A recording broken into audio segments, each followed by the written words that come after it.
Radical. All right, I got one more left in me. For the moment, in the foreseeable future, if there's some crazy new interesting Switch 2 news, then okay, I might cover it a little bit more. But for the moment, I'm going to get this one out of the way, and I think just kind of move on. Going to be all the thoughts I have on the Nintendo Switch 2 and the situations around it. But I want to put this out there that there's a lot of other coverage of the Nintendo Switch 2. So don't worry, you're covered. You're covered here on YouTube. There's one guy, RGT85. Oh my God, it's Stevie Richards. He's a friend of Stevie Richards. It's some of you get the joke, anyways. And by the way, Stevie Richards actually has a wrestling commentary channel. It's not that bad, That's pretty. I check out Stevie Richards sometimes, so I'm not saying anything bad about either person. Respectively, Stevie Richards has some good wrestling uploads, and RGT85, from time to time, he actually has an upload that I like.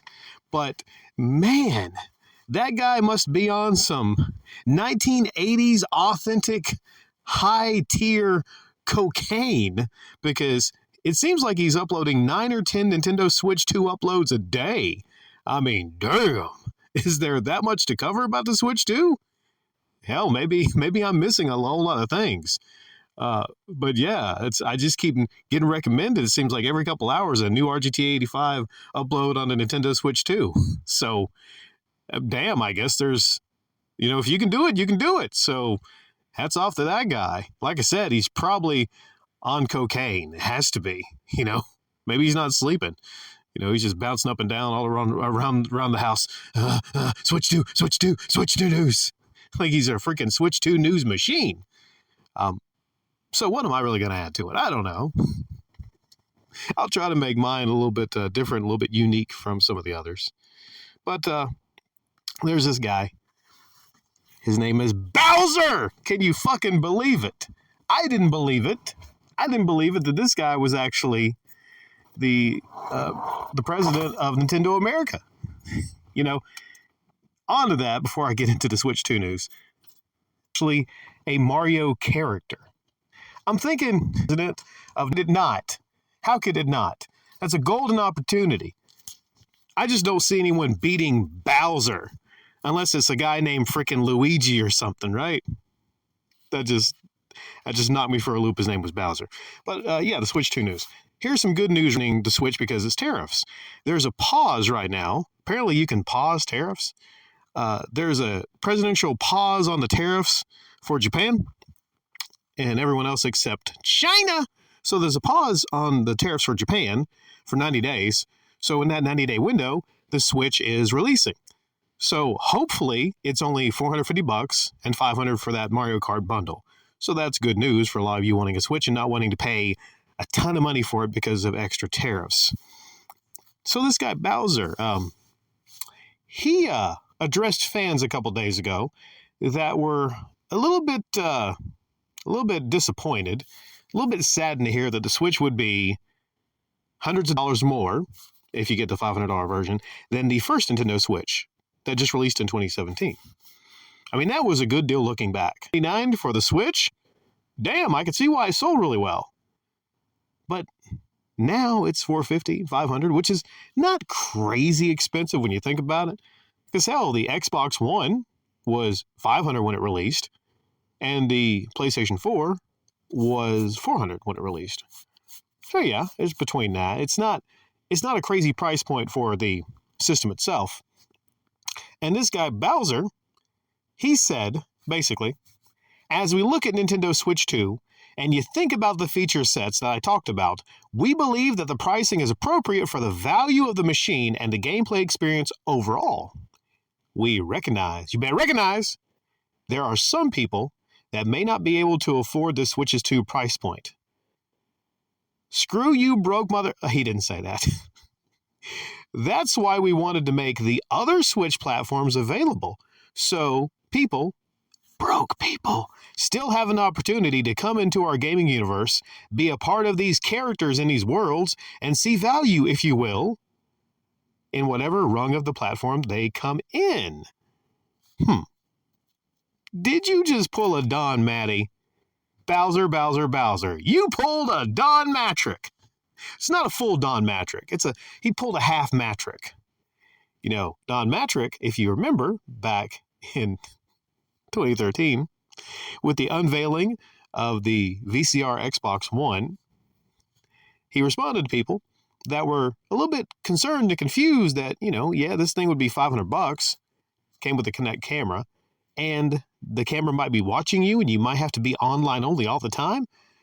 He said to them, for those people that have an issue with the Xbox One, we have a product for you. It's called the Xbox 360, which is, that's kind of messed up when you think about it. Like, oh, you people that can't afford this, you people that have an issue with what we're doing here, you better go get that 360.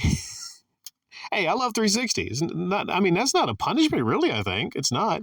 But it sets the wrong tone to people if you're releasing a new item and you can't defend the price point. So you say that Switch, you get that Switch Lite. That's on your rung. You're climbing a ladder to get the Switch 2, but we'll still let you play Nintendo. You can be in our universe. Like I said, for the system. There's some other comments I can't seem to find Bowser was talking about Mario Kart, the value of the games. At least I believe there was some official comments he left. One final thing I want to talk about is the road that they're going down. And I've already said, I think Nintendo, by pricing these games to be $80 like Mario Kart, some people say $90. By pricing these games in that range, they are opening the door for other companies to follow suit. They can basically say, well, it's a quality thing. It's a value. It's a quality thing. And a value thing, it speaks for itself. They might point and say, well, look at Nintendo. Mario Kart World is a tremendous value. It's a wonderful game. And a lot went into that. So because of the value you're getting in that game, it's going to... Now, we've never been in a situation where the argument has been made about value in gaming. Like, you know what? You need to pay more for this game because there's more value there. There's more playtime you're going to get. So it's a value proposition. So it's ironic where the game is more, but they're trying to actually, they're treating you like you're stupid by telling you, listen, this is a value. All right, you're getting a value here. And the sad thing is, this messaging might actually work. People might look at how much time they're playing Mario Kart and say, you know what? It's worth the $80. It's worth this money I'm paying. I hold to it that no fucking kart racing game. I'm not paying $80, $90 for a kart racing game. All right, they can go fuck themselves. That's not going to happen, all right?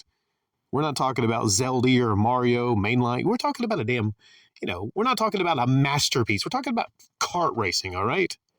Kart racing. So, like I said, the other companies might follow suit and then point to that and say, well, look at what they did there. We have a high-quality game. EA, Ubisoft, especially Ubisoft might say, well, look at that. They have a high-quality game. We have a new game coming out. We believe in it. We put a lot of time and effort into it, and we think it's a great value proposition at $90 or $100. We think it'll time out. So what I mean about the games that are not $80, huh? See, if you make that argument that those games like Mario Kart World are $80 because they're better than the other games, what is Donkey Kong? Donkey Kong is a piece of Donkey Kong is a piece of Kong crud. It's a piece of Kong shit is what it is. It's not worth anything. Well, $70, but it's not good like that Mario Kart World. It's only $70, so yeah. You get what I'm saying? Like, this is not because it's not going into the production of a Kong game versus a Mario Kart racing game. You probably look at similar type development. I mean, hell, Kong might have took more time to develop and put together. So it's not that. They need to be honest about it. And they need to say, listen, we think we can squeeze more money out of our Nintendo fan base.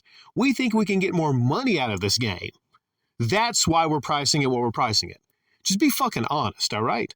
Otherwise, people are going to bring up Donkey Kong and other games that are $70 or $60 and say, well, what about these games? Are you telling us that dealers and developers of those games, how does it make them feel? pretty shitty, I would say.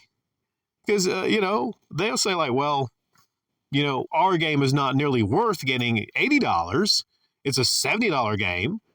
So it's going to be on a tier below that. So you're tiering out your fucking games. When it used to be in the golden days, we're already away from the golden days of gaming, the great days of gaming. There'll be a general idea. Last, decade or so, it's been this way. There'd be a general idea that a game comes out, you have that $60 ready to buy that game. That's going to come out for $60 fucking dollars. Wouldn't matter if it's a GTA, wouldn't matter if it's a Red Dead Redemption. Those games taking a lot of years and a lot of time. Pricing is like a Call of Duty, the same price point. How much money they needed when they go to the store, or they order something online, or they even get the digital file, they would know exactly how much money they would need. But now there's a question mark in gaming now. Now you really don't know how much a game is going to be until it's revealed. So we're going to have trailers for game reveals, and people are going to hold back and say, like, well, is that game going to be $90? Is that one going to be $100? Is that one going to be $120? How much are these games going to be? So no one knows. Nintendo has broken ground because before, the price went up generally to $70 on everything. But Nintendo broke ground itself by pricing Mario Kart World at $80. And that's not a good thing. I'll leave it at that. Not a good thing. It fucking sucks. That's pretty much it. That's all I got for Nintendo Switch 2 commentary right now. But like I said, I'm not leaving you in a bad way, everybody, because there's a lot of people out there that will keep you all entertained with more Switch 2 commentary, more Switch 2 news. But for now, I'm on a Switch 2 news hiatus. Take care. Thank you.